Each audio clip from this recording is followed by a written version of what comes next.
Hey everyone, this is Josh Reeves. I have the honor of being lead minister at Mile High Church with Michelle Medrano, and I'm really grateful today to talk to you with a charge. And the charge is to support you in creating some creative affirmations for the new year. And in my experience, creating these creative affirmations can make a big difference in one's life. Now, there are some fallacies that come with affirmations, in my opinion. The first is that the purpose of affirmations is somehow to uplift our self-esteem, even though that can be a byproduct of them. You know, if I affirm I'm good enough, I'm smart enough, and doggone it, people like me, I'm going to start believing it, and that idea that I'm not enough, that affirmation that sometimes has existed in my unconscious or wreaked its terrible head at different times in my life, that's going to go away.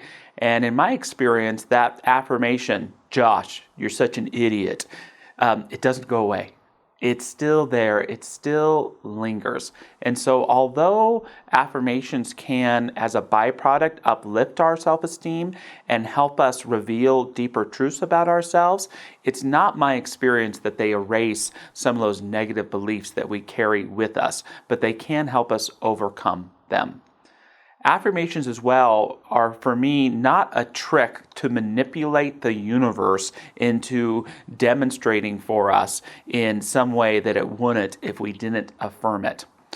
For example, I remember a friend of mine telling me about babysitting a child of a family who had just gotten involved in the Church of Religious Science, and the kid has been listening to some of this positive stuff that they are hearing in the youth church, and there's a babysitting going on, and the parents get home, and it's time to go to bed, but the child is watching a movie. And they tell the child it's time to get ready for bed, and he does the best he can to put himself in kind of a lotus position like this and begins to repeat, I am finishing the rest of the movie. I am finishing the rest of the movie. And as you can imagine, he was sent to bed. And yet, underlining, we see this fallacy of affirmations, that it's not about manipulating the universe into doing something for you. It's about co-creating your life with spirit. And that perhaps is the most dynamic idea that the science of mind and spirit offers us, that you can co-create your life with a creative mind, that our thoughts, our choices, our feelings, our intentions, our dreams, our vision, when combined with a power greater than we are, we can co-create our life.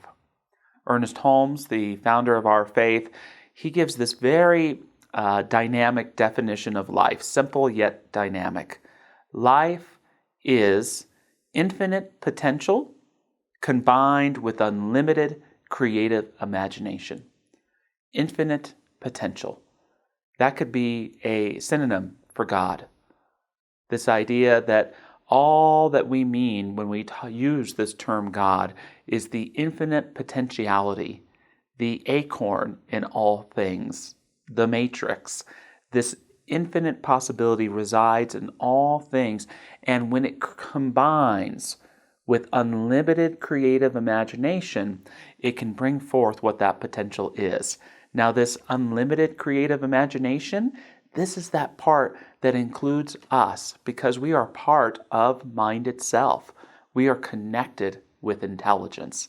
And so through our intentionality, through our prayerfulness, through our knowingness, through our wants, desires, and longings, if we can realize that we are connected with this unlimited potential and think creatively, it's interesting to see what we attract ourselves to and what we attract to us in our lives and the amazing things that can happen. Emerson referred to life as a laboratory, and I think about that often when it comes to what we're about to do, which is to form some creative affirmations for our lives with the awareness that we are connected with an unlimited potential and an infinite creative imagination. And so I invite you to ask yourself a couple questions today. You can answer them in your mind. You can pause this and write them down as well. And ask yourself, what is it that I most want to experience in 2024? What is it that I most want to experience in 2024? I often think of the words from Oriah Mountain Dreamer. She says something to the effect of talking about intimacy. That intimacy is what I ache for. Intimacy with myself, intimacy with others, intimacy with all of life. And when I think about what I want to experience most in 2024, that word intimacy comes to mind. I want to feel connected. I want to feel that I'm living a true life. I want to feel authentic. I would also invite you to ask yourself how you want to most show up in 2024. How you most want to show up in 2024. For me, I also think of the words of Henry Nouwen. He gives the example of not wanting to experience his life as a bunch of accidents and random encounters, but as a bunch of divine appointments and synchronicities. And so I know how I want to show up is in a way that is at one with the flow of my life. And I want to show up and have the byproduct of that be a kind of thriving. I want to thrive in my work. I want to thrive in my relationships.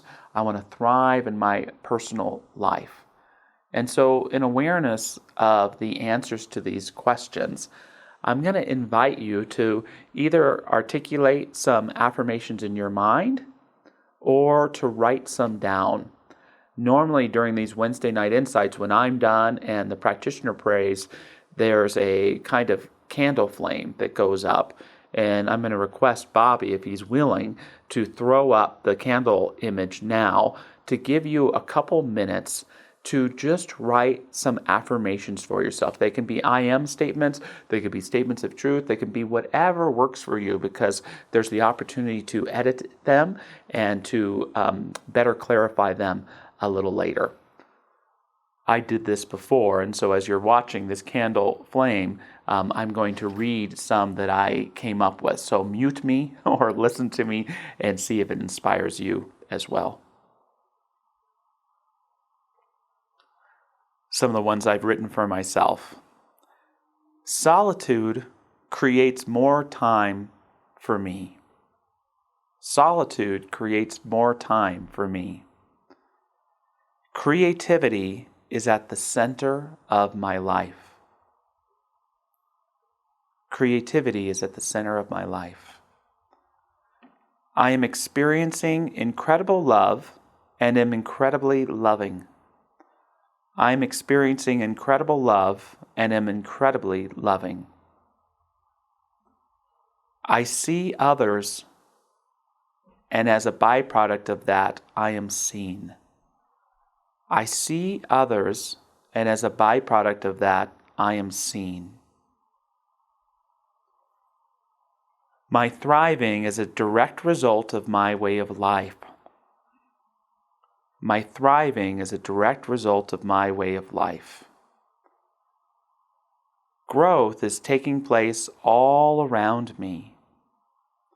Growth is taking place all around me. I am riding the momentum of a divine mind. I am riding the momentum of divine mind. May we all become spiritual surfers. So I hope you've written some affirmations down, and here are the ones I want you to choose for yourself. And for 2024, what I hope for you is that you can articulate 3 to 5 dynamic, creative affirmations for your life that in your morning spiritual practice or before you go to bed, you can repeat these affirmations. The idea behind these affirmations is they shouldn't be so specific that it's as if you are controlling and manipulating them. I am having a divine romantic relationship with Brie Larson is a perfectly fine affirmation, but it's so specific that it comes from a consciousness of wanting to control the outcome of my life that I'm not including that divine intelligence that may have something else in mind for me. See, that's the thing about co-creating with this divine mind. We get a say, but so does it. When our creative imagination touches that infinite possibility, there is a connection made and amazing things can come forward. So don't be so specific that you limit the divine's creative imagination in your life. You want this to be broad enough that it not only means something to you when you say the affirmation itself, but that it can have a unique meaning each day. I had 4 creative affirmations in 2023, and I think I've shared them with you before. The first was, I am stepping into the next dynamic phase of my ministry. When I articulated that affirmation, I didn't know what it meant or what I wanted, but what it assisted me to do was to think about how I could stretch a little bit more each day and focused on being a better person as a minister and showing up with better qualities and working on my talks and trying to be a more accountable leader. This affirmation has assisted me. The second affirmation is, I am experiencing inspiring abundance. I am experiencing inspiring abundance. And although I was very grateful to money that came to me from different sources this year, and I'm grateful for the abundance in my life, where this really helped me were times where I had to spend a lot of money. We moved this year. We got a new car into our family this year. And there were times where I certainly at the end didn't have as much money in my bank account as I wanted. But by saying that affirmation, it helped me to realize that I was grateful to be abundant enough to be able to pay for the moving expenses or the security deposit or the down payment on the car. So I did experience inspiring abundance, and I got to see more from the eyes of abundance as opposed to looking for it or seeing a lack of it in my life. The third was, I am participating in meaningful relationships. What this really helped me to do was when I was in the morning saying my spiritual practice, and if I didn't have a plan to make a meaningful connection with someone that day, it was an opportunity to do that. Josh, text your mom. Call your brother. Make sure you let so-and-so in the office know what they mean to you and how grateful you are for them. So that affirmation helped me build purposeful and meaningful relationships without just hoping that activities and connections would happen. And the last one for me was, I am healthy and well. I am healthy and well. And it was a broad affirmation, but you know where it really helped me is when I was saying it in the morning and I wasn't as healthy or well as I knew I could be. And so saying that affirmation each day and imagining what it could look like, it helped me cut down on drinking some. It helped me cut down on sleeping pills I was trying to take to help me sleep. It helped me remember how much I love going out and running. It helped me set a better plan of what I was going to eat and when that day.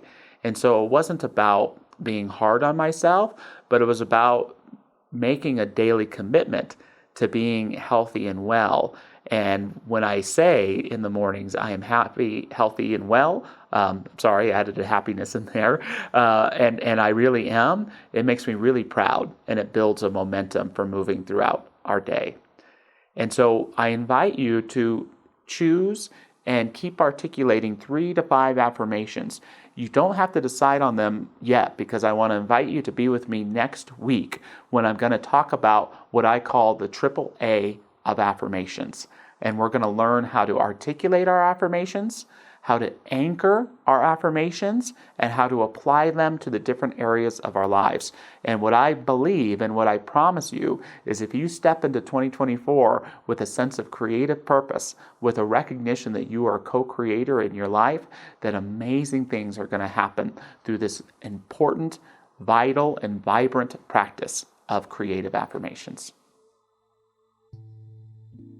So as I just bring my consciousness into this space, into my beingness right here and right now, I turn my attention to what I've always known and yet sometimes forget. that knowingness that this universe is vast, it's huge, is ever unfolding, and that it is all God. In this space of allness, in this space of oneness with the totality of all things, I let myself focus into and be a part of this unfoldment, this huge potential of the quantum field of possibilities of all the names that we give to God, recognizing it in all the things that are around and about me in this moment, on this beautiful planet, on this beautiful day. I recognize the uniqueness of all things that do make up this beautiful canvas of life, the uniqueness of each leaf that is falling in the fall time, every unique blade of grass, all of the droplets of water that comprise the ocean, that are the ocean and in the ocean. The things that we can see, the things that we can identify, and all the things that are beyond our consciousness of the awareness that we currently have. This is the totality of it all. This is the universe. This is spirit in action. This is the possibility unfolding in each moment. And as I am immersed in this field and remembering this, I actually see myself and feel myself in this planet and on the earth right now and a part of this thing called life. And I know that I am a unique composition of it all as me, just as every other individual on the planet is a unique expression of spirit. Yet just like the ocean with each drop of water, each of us unique individuals comprise and make up this thing called life, this conscious, awakened world that we are a part of. I am it, it is me, we are one.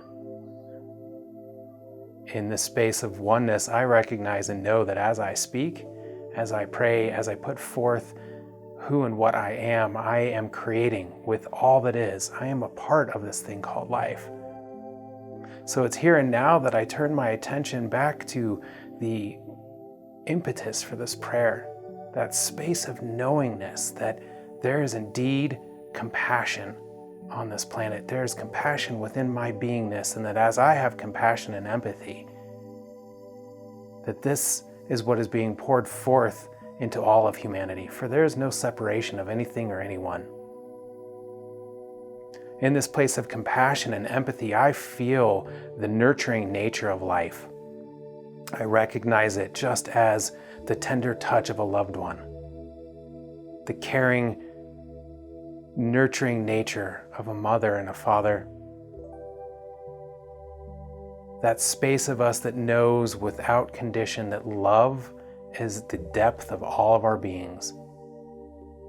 This is the space that draws forth greater peace, greater comfort, greater harmony, greater compassion. And as I speak this into the world, I know that I am united with many who are also expressing this prayer, participating in this prayer. And I bring this prayer forward in all my daily actions through who and what I am, and I let this shine so that others can see it and reflect it back to me. This is a world that is indeed filled with possibilities of peace and compassion and ease and grace. Here in this state, here in this consciousness of this place, love prevails.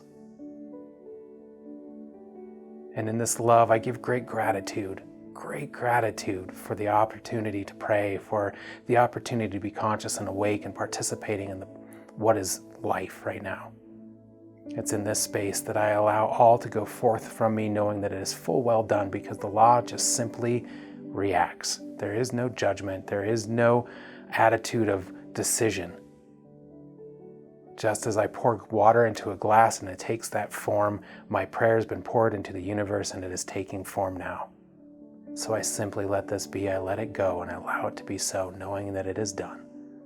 And I declare, and so it is. Amen.